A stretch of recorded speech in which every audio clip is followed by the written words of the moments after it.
Okay, I want to do this TikTok as fast as possible because I got to get back to work. So I might pause or pull up my words or whatever because I have issues. Anyway, so I just read this really awesome article that I wanted to share with you guys. And yesterday I had posted an angry TikTok about how frustrated I was because so in 2012, there was this study that was done called the double empathy problem, and it identified two different kinds of empathy: cognitive empathy and emotional empathy. And it was found that emotional empathy is much stronger in autistic individuals, and that the feeling of emotional empathy is I feel your feelings, but in communicating emotional empathy, we have difficulty. And the thing is, in communicating emotional empathy with non-autistic people. So today I'm reading this awesome article that came out in 2020. It's called Autistic Peer-to-Peer Information Transfer is Highly Effective, guys. Okay, so talks about, opens up with, this thing talking about how autistic people struggle identifying social cues and basic and complex facial emotions, tone of voice, sarcasm, and social faux pas compared with non-autistic people. However, there's a number of studies that have identified that non-autistic people struggle to identify autistic mental states. They overestimate autistic egocentricity, and I am really excited to explore that whole branch of my tunnels, because one thing that I have perceived over and over and over again is that my bluntness is perceived as arrogance, or it's perceived as trying to trample the hierarchy that is very important to a lot of neurotypical individuals. So that was really exciting. So essentially what they did in this study was they named the double empathy problem, and they talk about how although autistic people are characterized as socially unskilled, it really just may be a compatibility issue, and they performed an experiment in this research study in order to prove that point. So essentially what they did is they played a game of telephone, right? So all the red people are non-autistic, all the green people are autistic. So this is the researcher, and he relayed a story with a certain amount of details to each of these, telephone chains, right? So he relayed it to the first person there. This is the autistic chain, and then that person relayed the story to that person, and on and on and on and on. This one is non-autistic chain, and this one is a mixed chain. And then they tracked how many of the story details were recalled at the end of the chain.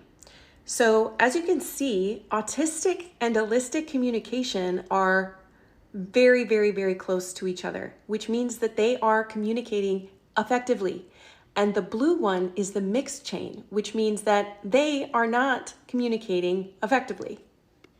Some really fascinating stuff also in this study was talking about how, because autistic people are by definition more familiar with autism, they are more accurately, correctly detecting the intentions of other autistic people. And they report exhibiting fewer autistic traits when interacting with other autistic people. And my conceptualization around that is because they're experiencing less of the social mismatch and less anxiety. So at the end of every research study, they always talk about limitations. So they talk about how it was a modest sample size. They talk about how there was mixed gender, and they don't know how that could have influenced the way that the information was transferred. And everybody knew who was autistic and who was not autistic from the very beginning. And this is really interesting because other research has found that when non-autistic people know that this person is autistic, they're usually more helpful and nicer because they kind of understand that there's going to be a social communication difference. And so being that the non-autistic people knew that who were the autistic people in the study, the likelihood that they were trying to be more understanding and more helpful would have increased the efficacy of the results, which still continue to show that there is a communication mismatch happening here. This should have had profound implications with autism being diagnosed as a disorder within the DSM, because the model of social deficit is the foundation on which the diagnosis of autism rests. And even within this research study, they acknowledge that this is a radical finding and that the way that autism has been characterized for decades are now in question.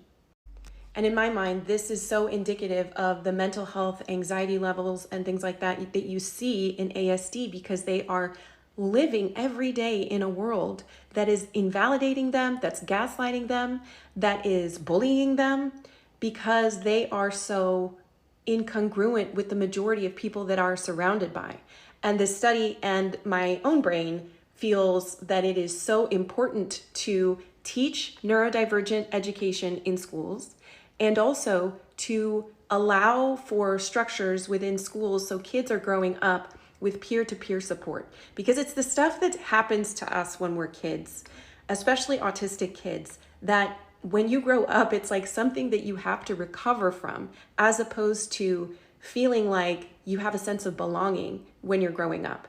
And having a sense of belonging is like such a major way to combat suicide rates.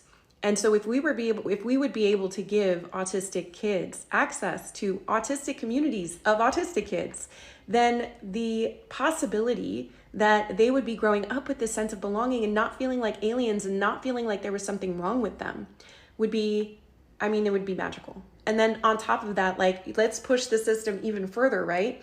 And let us adapt education so that it can communicate properly with autistic children, so that they can figure out what their roles are in society and they can feel like they have a part to play. So anyway, as you can see, I'm really excited. I'm deep in it, guys. Have a good day.